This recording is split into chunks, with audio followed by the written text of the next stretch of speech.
राती के छौरी पटाबे बलम रोज डीजे बजाबे। Mishra music presents. अभी सुन रही है संध्या एंटरटेनमेंट की शानदार प्रस्तुति।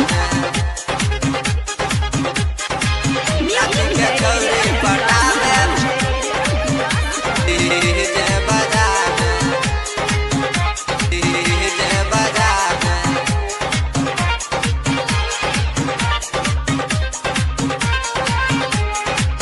चढ़ल जवानी हमर रोज तरपाबे, घूमे ले गामे गामे घरे नया आबे।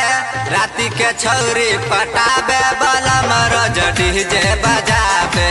राती के छौरी पटाबे बलम रोज डीजे बजाबे। चढ़ल जवानी हमर रोज तरपाबे, घूमे ले गामे गामे घरे नया आबे। राती के छौरी पटाबे बलम रोज डीजे बजाबे। राती के छौरी पटाबे बलम रोज डीजे बजाबे। राती के छौरी पटाबे बलम रोज डीजे बजाबे। अभी सुन रही है संध्या एंटरटेनमेंट की शानदार प्रस्तुति।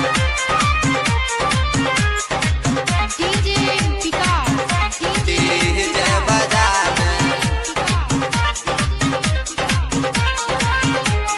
चढ़ल जवानी सखी होय छै खराब गे, पी के आबै छै सैया रोज शराब गे, पी के आबै छै सैया रोज शराब गे। चढ़ल जवानी सखी होय छै खराब गे, पी के आबै छै सैया रोज शराब गे।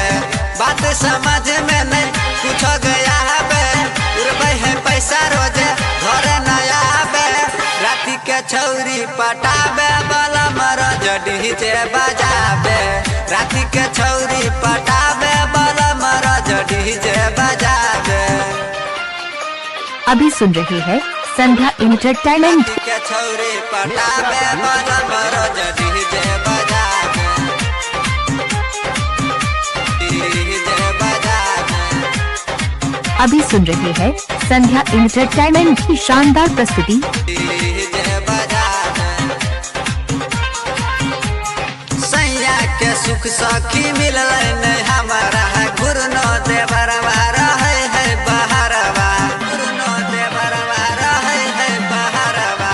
सैया के सुख सखी मिलल नहीं हमारा, गुरनो देवरवा रहे है बहरवा। पप्पू परदेसी जाके रोजे बताबे, बबुओ दियाल संगे रोजे उभागे।